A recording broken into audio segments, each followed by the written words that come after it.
Animoy kantang pambata na ang lyrics ay close open ang nangyayari ngayon sa Strait of Hormuz. Dahil sa loob ng isang linggo, maraming beses na ito ay binuksan, maraming beses na ito ay isinara. Nariyan pa ang palitan ng pagkontrol. Isinara ito ng United States of America at ngayon, Iran naman. Mas uminit pa ang sitwasyon ngayon sa Strait of Hormuz at sa pagitan ng United States of America at Iran at ngayon ay nadadamay pa ang India sapagkat merong dalawang vessels ng India ang tinarget. Ano nga ba ang dahilan kung bakit naging kontrol ito uli ng Iran at kung bakit nila ito muling isinara? Yan ang ating pag-uusapan sa videong ito. Pero bago ang lahat ay huwag kalimutang mag-subscribe. Samahan mo na rin ng like ang videong ito at i-click ang notification bell. Napakalaki kasing tulong yan para sa aming mga content creators.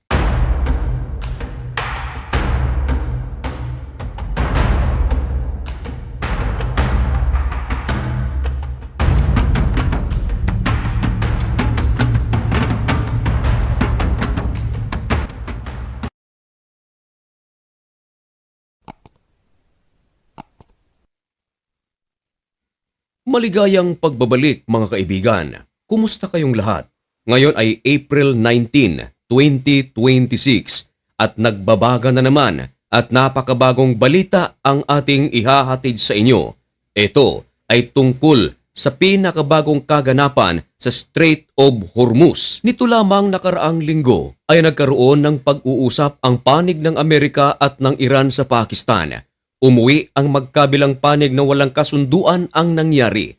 Ilang oras lamang ang nakalipas. Agad na inanunsyo ni US President Donald Trump ang pagsasara o pagkontrol ng Strait of Hormuz maging ang mga daungan ng Iran. Itinuturong dahilan ng Iran kung bakit hindi sila nagkaroon ng kasunduan.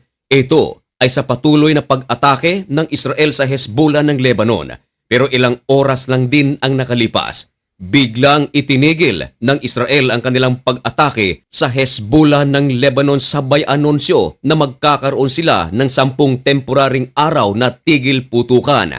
Ilang oras lamang ang nakalipas, biglang inanunsyo ni US President Donald Trump at maging ng Foreign Minister ng Iran na si Abbas Araghchi na ang Strait of Hormuz ay fully opened at binuksan na nga ito para sa lahat ng mga oil tankers na pag-aari ng iba't ibang panig ng mundo. Pero mga kaibigan, ilang oras lang din ang nakalipas, bigla na naman itong isinara ng Iran. At ayon sa ating mga commenters, magandang bigyan ito ng title na Close Open, yung bang kantang pambata. Ngayon, ano nga ba ang dahilan kung bakit ito isinara ng Iran gayong ibinigay naman ng Israel ang kanilang kagustuhan na huwag nang atakihin ang Hezbollah ng Lebanon? Tila nadadagdagan naman ang kalaban ng Iran sapagkat galit na galit ngayon ang Prime Minister ng India na si Narendra Modi sapagkat meron silang dalawang barko na dumaan sa Strait of Hormuz. Binuksan nga kasi pero ito ay tinarget. Sinasabing nagliyab ang dalawang oil tankers ng India at tahasang pinagbintangan ng India ang IRGC soldiers. Of course, hindi na nahimik ang India. Agad na gumawa ng aksyon at ipinatawag ang ambassador ng Iran na nasa India at pinagpaliwanag sa naturang pangyayari. At pagkatapos ng pag-atake, agad na inanunsyo ng Iran na kanilang muling isasara ang Strait of Hormuz. Kahapon yan mga kaibigan, April 18. Kaya naman, galit na naman si US President Donald Trump at agad na nag-utos na maghanda ang US Navy sapagkat meron na naman silang gagawin sa loob ng Iran. Ayon kay President Donald Trump na ibinalita ng iba't ibang mapagkakatiwalaang pinagkukunan ng balita sa West na maglalaglag sila ng mga bomba sa Iran. Dagdag pa ni US President Donald Trump na hindi raw pwede sa kanila na i-blackmail sila ng Iran sapagkat ang itinuturong dahilan ng Iran kung bakit nila muling isinara ang Strait of Hormuz kahit na pinagbigyan na ito ng Israel na huwag nang atakihin ang Hezbollah ng Lebanon. Ayon sa Iran, kaya nila ito isinara dahil nananatili pa rin ang US blockade sa Strait of Hormuz. Ito kasi ang pangako ni US President Donald Trump na hindi nila aalisin ang kanilang blockade o pagkontrol sa Strait of Hormuz o pagharang sa mga daungan ng Iran hanggang sa makamit ang total peace. Pero pinahihintulutan naman ng Amerika na dumaan ang maraming mga oil tanker sa Strait of Hormuz sapagat yun naman talaga ang napagkasunduan. Pero ngayon, ibang-iba na sapagkat nag-aalburuto na naman sa galit itong si US President Donald Trump. Kaya inutusan ni US President Donald Trump ang US Navy na magpadala na naman ng karagdagang aircraft carrier. Pero ilang oras lamang ang nakalipas, sinagot ng Iran ang mga pahayag ni US President Donald Trump. Ayon sa Iran, ay handa sila na umatake sa anumang puwersa ng Amerika sa Strait of Hormuz kasama na ang Israel. Nako, talaga namang napakatindi na naman ang tensyon sa Strait of Hormuz.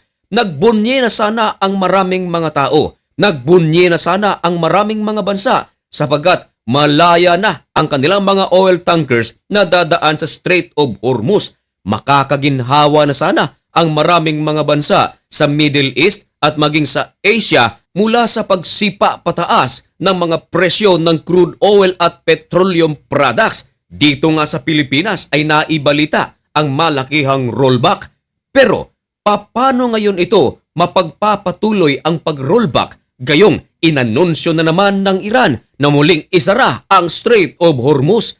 Nangangahulugan kasi ito mga kaibigan na wala na namang makakapasok na oil tankers, wala ding makakalabas. Ibig sabihin, magkakaroon na naman ng kakulangan ng supply ng langis sa ating bansa. At kung bumili man sa ibang bansa gaya ng Russia at China, ay talaga namang napakamahal nito. At kung ito ay mahal mula sa pandaigdigang merkado, natural na ito ay magmamahalan din para sa mga consumers. Meron namang mga nagsasabi, ano kaya ang gagawin ng NATO? Naalala niyo ba mga kaibigan nitong nakaraang araw sa pagbubukas ng Iran sa Strait of Hormuz? Ayon kasi kay US President Donald Trump ay tinawagan ito ng pamunuan ng NATO at nag-alok ng tulong. Pero sinagot ito ni President Donald Trump na stay away dahil solve na ang problema. Pero ang problema, ngayon na muli itong isinara, hindi kaya tatawag ang NATO at mag-alok ng tulong? Merong mga nagsasabi, hindi kaya paninindigan na lang ng NATO ang sinabi ni President Donald Trump na stay away dahil meron na namang problema. Nako mga kaibigan, painit ng painit ang tensyon sa West Asia at wala pang sign kung kailan talaga ito matatapos. At kung anuman ang mga pinakabagong kaganapan sa lugar na ito, yan ay isa sa ating mga tututukan dito lang sa channel na ito. Kaya kung gusto mo ang ganitong mga contents at bago ka lang sa channel na ito, ay huwag kalimutang mag-follow at mag-subscribe. Hanggang dito na lamang muna ang video ito. May God bless you and thank you so much for watching. Goodbye.